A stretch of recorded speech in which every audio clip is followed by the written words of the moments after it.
नमस्कार साथियों, आज की क्लास में आप सबका स्वागत है। आज की क्लास में हम हिंदी पेडागोजी के प्रीवियस ईयर के क्वेश्चन को सॉल्व करेंगे। तो आइए दोस्तों, हम आज की क्लास को शुरू करते हैं। हमारा आज का पहला प्रश्न है, भाषा अर्जन और भाषा अधिगम में मुख्य अंतर क्या है। ये प्रश्न सीटेट 2024 में पूछा गया है। आपके पास ऑप्शंस में है, भाषा अर्जन प्रयासपूर्ण होता है और अधिगम सहज। भाषा अर्जन सहज और स्वाभाविक होता है, जबकि भाषा अधिगम प्रयासपूर्ण और औपचारिक होता है। दोनों में कोई अंतर नहीं होता, या भाषा अर्जन केवल विद्यालय में होता है। तो इसका सही उत्तर क्या होगा? सभी लोग अपना उत्तर कमेंट बॉक्स में देते रहे। बताइए, भाषा अर्जन और भाषा अधिगम में मुख्य अंतर इनमें से क्या है? बिल्कुल सही। जिन साथियों ने ऑप्शन नंबर बी बताया है उनका उत्तर सही है। भाषा अर्जन सहज और स्वाभाविक होता है, जबकि भाषा अधिगम प्रयासपूर्ण और औपचारिक होता है। हमारा अगला प्रश्न है, प्राथमिक स्तर पर बच्चों की भाषा का आकलन करने का सबसे उपयुक्त तरीका कौन सा है। ये प्रश्न बिहार एस्टेट 2024 में पूछा गया है। आपके पास ऑप्शंस में है, केवल वस्तुनिष्ठ प्रश्न पूछना, उनके पोर्टफोलियो का अवलोकन करना, उनसे केवल कठिन शब्द लिखवाना, या केवल वार्षिक परीक्षा लेना। तो बताइए, इसका सही उत्तर क्या होगा? प्राथमिक स्तर पर बच्चों की भाषा का आकलन करने का सबसे उपयुक्त तरीका इनमें से कौन सा है? बिल्कुल सही। इसका सही उत्तर होगा ऑप्शन नंबर बी, उनके पोर्टफोलियो का अवलोकन करना। हमारा अगला प्रश्न है, वाइगोत्स्की के अनुसार जब बच्चा स्वयं से बातें करता है तो इसका क्या अर्थ है। आपके पास ऑप्शंस में है, बच्चा आत्म केंद्रित है, बच्चा अपने विचारों और कार्यों को दिशा देने के लिए भाषा का प्रयोग कर रहा है, बच्चा मानसिक रूप से बीमार है, यह केवल समय बिताने की एक आदत है। तो बताइए दोस्तों, इसका सही उत्तर क्या होगा? ये प्रश्न सीटेट पेपर 2 2024 में भी आया है और एम टेट 2025 में भी आया है। तो बताइए, इसका सही उत्तर क्या होगा? वाइगोत्स्की के अनुसार जब बच्चा स्वयं से बातें करता है तो इसका क्या अर्थ है? बिल्कुल सही। इसका अर्थ है बच्चा अपने विचारों और कार्यों को दिशा देने के लिए भाषा का प्रयोग कर रहा है। हमारा अगला प्रश्न है, प्राथमिक स्तर पर कविता शिक्षण का मुख्य उद्देश्य क्या होना चाहिए। ये प्रश्न यूपी टेट 2024 में पूछा गया है कि प्राथमिक स्तर पर कविता शिक्षण का मुख्य उद्देश्य क्या होना चाहिए। आपके पास ऑप्शंस में है, बच्चों को कठिन शब्दों के अर्थ याद कराना, कविता का आनंद लेना, रसानुभूति करना और लय ताल को समझना, या केवल व्याकरणिक नियमों को समझाना, या कवि का जीवन परिचय याद करवाना। तो बताइए दोस्तों, इसका सही उत्तर क्या होगा? ये प्रश्न शायद हमने पिछली क्लास में भी कर लिया है। बिल्कुल सही। तो इसका सही उत्तर होगा ऑप्शन नंबर बी। ठीक है, प्राथमिक स्तर पर कविता शिक्षण का मुख्य उद्देश्य है कविता का आनंद लेना, रसानुभूति करना और लय ताल को समझना। हमारा अगला प्रश्न है, भाषा शिक्षण में प्रत्यक्ष विधि का मुख्य लाभ क्या है। आपके पास ऑप्शंस में है, इसमें मातृभाषा का अत्यधिक अनुवाद किया जाता है, शिक्षार्थी को लक्ष्य भाषा का सहज और प्रत्यक्ष माहौल मिलता है, यह केवल लिखने पर बल देती है, इसमें किसी टीएलएम की आवश्यकता नहीं होती। तो बताइए दोस्तों, इसका सही उत्तर क्या होगा? भाषा शिक्षण में प्रत्यक्ष विधि, डायरेक्ट मेथड जो होता है, उसका मुख्य लाभ क्या है। ये प्रश्न जो है REET में भी पूछा गया है लेवल 1 में, और बिहार एस्टेट में भी आया है। तो बताइए, इसका सही उत्तर क्या होगा? बिल्कुल सही। इसका सही उत्तर होगा ऑप्शन नंबर बी। भाषा शिक्षण में प्रत्यक्ष विधि का मुख्य लाभ है कि शिक्षार्थी को लक्ष्य भाषा का सहज और प्रत्यक्ष माहौल मिलता है। हमारा अगला प्रश्न है, डिस्ग्राफिया से पीड़ित बच्चे को मुख्य रूप से किसमें कठिनाई होती है। ये प्रश्न सीटेट और एस्टेट दोनों में पूछा गया है। आपके पास ऑप्शंस में है, सुनने में, साफ और स्पष्ट लिखने में, गणितीय गणना करने में, या बोलने में। तो बताइए दोस्तों, डिस्ग्राफिया से जो बच्चे पीड़ित होते हैं वो मुख्य रूप से किस में कठिनाई होती है उन्हें। तो बताइए इसका सही उत्तर क्या होगा। बिल्कुल सही। जिन साथियों ने ऑप्शन नंबर बी बताया है उनका उत्तर सही है। डिस्ग्राफिया से पीड़ित बच्चे को मुख्य रूप से किस में कठिनाई होती है? साफ और स्पष्ट लिखने में।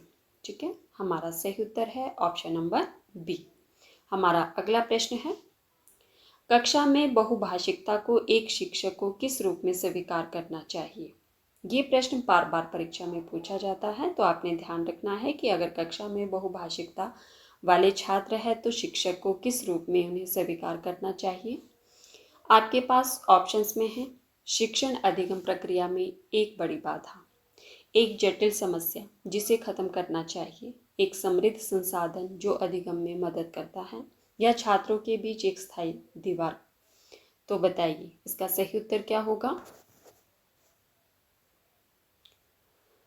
बिल्कुल सही। जिन साथियों ने ऑप्शन नंबर सी बताया है उनका उत्तर सही है। अगर कक्षा में बहुभाषिकता वाले स्टूडेंट्स हैं तो शिक्षक को किस रूप में स्वीकार करना चाहिए? एक समृद्ध संसाधन जो कि अधिगम में मदद करता है।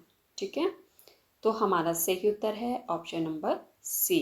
हमारा अगला प्रश्न है, भाषा संसर्ग विधि में व्याकरण की शिक्षा कैसे दी जाती है? आपके पास ऑप्शंस में है, व्याकरण की अलग पुस्तक पढ़ाकर, उत्तम साहित्यकारों की रचनाएं पढ़ाते समय भाषा के व्यवहारिक प्रयोग द्वारा, केवल परिभाषाएं कंठस्थ कराकर, केवल चार्ट और टेबल दिखाकर। तो बताइए दोस्तों इसका सही उत्तर क्या होगा। भाषा संसर्ग विधि में व्याकरण की शिक्षा कैसे दी जाती है? बिल्कुल सही। जिन साथियों ने ऑप्शन नंबर बी बताया है उनका उत्तर सही है। उत्तम साहित्यकारों की रचनाएं पढ़ाते समय भाषा के व्यवहारिक प्रयोग द्वारा। हमारा अगला प्रश्न है, ये प्रश्न यूपी टेट 2024 में पूछा गया है। कहानी सुनाना भाषा विकास में किस प्रकार सहायक है? ये प्रश्न बिहार एसटेट 2024 में पूछा गया है कि कहानी सुनाना भाषा विकास में किस प्रकार सहायक है। आपके पास ऑप्शंस में है, यह केवल बच्चों को शांत रखने का साधन है, यह बच्चों की कल्पना शक्ति, चिंतन और शब्दावली का विकास करता है, इससे शिक्षक का समय बचता है, यह केवल परीक्षा में अंक दिलाता है। तो इसका सही उत्तर क्या होगा बताइए। कहानी सुनाना भाषा विकास में किस प्रकार सहायक है? बिल्कुल सही। इसका सही उत्तर होगा ऑप्शन नंबर बी, यह बच्चों की कल्पना शक्ति, चिंतन और शब्दावली का विकास करता है। हमारा अगला प्रश्न है, साथियों अगर आपने यहाँ तक हमारी क्लास को देख लिया है तो प्लीज़ वीडियो को लाइक कर दीजिए और अगर हो सके तो वीडियो को ज़्यादा से ज़्यादा शेयर भी कर दीजिए। जो साथी पहली बार चैनल पर आए हैं वो चैनल को सब्सक्राइब करना, बेल आइकन को प्रेस करना ताकि आने वाली हर वीडियो की नोटिफिकेशन सबसे पहले आप तक पहुंचे। हमारा अगला प्रश्न है, भाषा आकलन में व्यापकता का क्या अर्थ है? भाषा आकलन में व्यापकता का क्या अर्थ है? आपके पास ऑप्शंस में है, केवल बच्चे के ज्ञान का परीक्षण करना, भाषा के सभी कौशलों। हमने भाषा के कितने कौशल पढ़े थे? 4। कौन कौन से? सुनना, बोलना, पढ़ना, लिखना। तो भाषा के सभी कौशलों और प्रयोग की विविध स्थितियों का आकलन, केवल बहुत लंबा प्रश्न पत्र बनाना, केवल सुंदर लिखावट की जांच करना। तो इसका सही उत्तर होगा बिल्कुल सही। भाषा आकलन में व्यापकता का अर्थ है कि भाषा के सभी कौशलों और प्रयोग की विविध स्थितियों का आकलन। हमारा अगला प्रश्न है, भाषा अर्जन उपकरण की अवधारणा किसने दी? भाषा अर्जन उपकरण की अवधारणा इनमें से किसने दी थी? आपके पास ऑप्शंस में है, B.F. स्किनर, नोअम चॉम्स्की, जीन प्याजे या लेव वाइगोत्स्की। तो इसका सही उत्तर होगा बिल्कुल सही। इसका सही उत्तर होगा ऑप्शन नंबर बी, नोअम चॉम्स्की ने। हमारा अगला प्रश्न है, प्राथमिक स्तर की पाठ्य पुस्तक में अभ्यास कार्य का मुख्य स्वरूप कैसा होना चाहिए? प्रश्न को ध्यान से सुनिए। प्रश्न पूछा गया है कि प्राथमिक स्तर की पाठ्य पुस्तक में अभ्यास कार्य का मुख्य स्वरूप कैसा होना चाहिए। ये प्रश्न सीटेट 2024 में पूछा गया है। आपके पास ऑप्शंस दी गई हैं कि बंद अंत वाले और रटने वाले, या खुले अंत वाले जो बच्चों को स्वयं सोचने और अभिव्यक्ति करने के अवसर दे, केवल एक शब्द में उत्तर देने वाले, या बहुत कठिन और लंबे। तो इसका सही उत्तर होगा बिल्कुल सही। इसका सही उत्तर होगा ऑप्शन नंबर बी, खुले अंत वाले जो बच्चों को स्वयं सोचने और अभिव्यक्ति करने के अवसर दे। हमारा अगला प्रश्न है, सस्वर वाचन का मुख्य उद्देश्य क्या होता है? आपके पास ऑप्शंस में है, केवल चुपचाप मन में पढ़ना, बच्चों में पढ़ने की झिझक को दूर करना और शुद्ध उच्चारण का विकास करना, केवल दूसरों को डिस्टर्ब करना, या गति से लिखने का अभ्यास कराना। तो इसका सही उत्तर होगा सस्वर वाचन का मुख्य उद्देश्य इनमें से क्या है? ये प्रश्न यूपी टेट और बिहार एस्टेट 2024 में पूछा गया है। तो बताइए दोस्तों, इसका सही उत्तर क्या होगा? बिल्कुल सही। सस्वर वाचन का मुख्य उद्देश्य होता है कि बच्चों में पढ़ने की झिझक को दूर करना और शुद्ध उच्चारण का विकास करना। हमारा अगला प्रश्न है, निदानात्मक परीक्षण के बाद शिक्षक को क्या कदम उठाना चाहिए? ये प्रश्न सीटेट 2024 और एस्टेट 2025 में पूछा गया है कि निदानात्मक परीक्षण के बाद शिक्षक को क्या कदम उठाना चाहिए। आपके पास ऑप्शंस में है, छात्र को कक्षा से बाहर कर देना चाहिए, उपचारात्मक शिक्षण की योजना बनानी चाहिए, छात्र को अगली कक्षा में न प्रोन्नत करना चाहिए, केवल अभिभावकों को बुलाकर डांटना चाहिए। तो इसका सही उत्तर क्या होगा? बिल्कुल सही। इसका सही उत्तर होगा ऑप्शन नंबर बी, निदानात्मक परीक्षण के बाद शिक्षक को अगला कदम क्या उठाना चाहिए? उपचारात्मक शिक्षण की योजना बनानी चाहिए। तो हमारा सही उत्तर है ऑप्शन नंबर बी। हमारा अगला प्रश्न है, मातृभाषा में प्राथमिक शिक्षा देने का मुख्य शैक्षणिक आधार क्या है? ये प्रश्न बिहार एस्टेट में पूछा गया है कि मातृभाषा में प्राथमिक शिक्षा देने का मुख्य शैक्षणिक आधार क्या है। आपके पास ऑप्शंस में है, यह अंग्रेजी से आसान होती है, बच्चा घर की भाषा से परिचित होता है जिससे संज्ञानात्मक विकास और समझ बिना दबाव के होती है, इससे शिक्षकों को कम मेहनत करनी पड़ती है, यह कानूनन अनिवार्य है। तो इसका सही उत्तर होगा बिल्कुल सही। इसका सही उत्तर होगा ऑप्शन नंबर बी, बच्चा घर की भाषा से परिचित होता है जिससे संज्ञानात्मक विकास और समझ बिना दबाव की होती है। हमारा अगला प्रश्न है, भाषा की कक्षा में प्रिंट समृद्ध परिवेश का क्या अर्थ है? आपके पास ऑप्शंस में है, दीवारों को केवल सजाना, बच्चों को अपने आसपास लिखित भाषा देखने और सहज रूप से आत्मसात करने के अवसर देना, केवल महंगे चार्ट खरीदना, केवल पाठ्य पुस्तक की प्रतियां रखना। तो इसका सही उत्तर होगा एमपी टेट ग्रेड 3 2024 में पूछा गया प्रश्न है ये कि भाषा की कक्षा में प्रिंट समृद्ध परिवेश का क्या कार्य है? बिल्कुल सही, बच्चों को अपने आसपास लिखित भाषा देखने और सहज रूप से आत्मसात करने के अवसर देना। हमारा अगला प्रश्न है, साथियों मुझे कमेंट करके ज़रूर बताना कि आप लोग किस परीक्षा की तैयारी कर रहे हैं और आज की क्लास में आपके कितने प्रश्न सही हुए। ठीक है। हमारा अगला प्रश्न है, निगमन विधि की मुख्य विशेषता क्या है? यूपी टेट 2024 में पूछा गया है।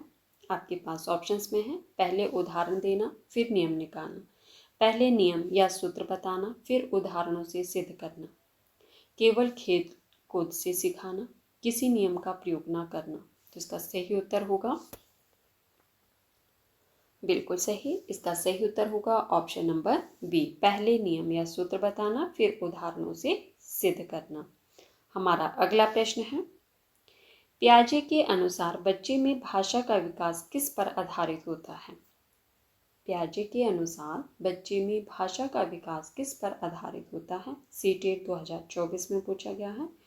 केवल बाहरी अनुकरण पर, उसके संज्ञानात्मक विकास और विचारों के निर्माण पर, केवल व्याकरणों के नियम पर या केवल जैविक परिपक्वता पर? तो इसका सही उत्तर होगा बिल्कुल सही। जिन साथियों ने ऑप्शन नंबर बी बताया है उनका उत्तर सही है। पियाजे के अनुसार बच्चे में भाषा का विकास उसके संज्ञानात्मक विकास और विचारों के निर्माण पर आधारित होता है। हमारा अगला प्रश्न है, भाषा सीखने में बच्चों द्वारा की जाने वाली त्रुटियों को शिक्षक को किस प्रकार देखना चाहिए? ये प्रश्न एस्टेट और आरई लेवल सेकंड में पूछा गया है। आपके पास ऑप्शंस में है कि एक गंभीर अपराध जिसे तुरंत दंडित किया जाए, सीखने सिखाने की प्रक्रिया का एक स्वाभाविक और महत्वपूर्ण अंग, शिक्षक की असफलता का एकमात्र प्रमाण, एक व्यर्थ की आदत जिसे अनदेखा किया जाए। तो इसका सही उत्तर होगा भाषा सीखने में बच्चों द्वारा की जाने वाली त्रुटियों को शिक्षक को किस प्रकार देखना चाहिए? तो बताइए इन ऑप्शंस में से सही उत्तर कौन सा होगा? बिल्कुल सही। इसका सही उत्तर होगा ऑप्शन नंबर बी, सीखने सिखाने की प्रक्रिया का एक स्वाभाविक और महत्वपूर्ण अंग। हमारा अगला प्रश्न है, त्रिभाषा सूत्र का सुझाव सबसे पहले किस आयोग ने दिया था?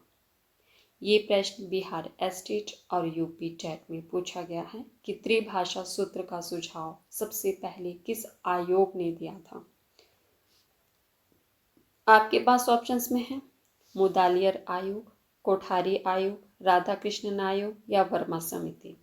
तो इसका सही उत्तर होगा, और साथियों जिन्होंने अभी तक वीडियो को लाइक नहीं किया है प्लीज़ वीडियो को लाइक कर दीजिए, और अगर हो सके तो वीडियो को हाइप भी कर देना, और साथ साथ में वीडियो को ज़्यादा से ज़्यादा शेयर भी कर देना।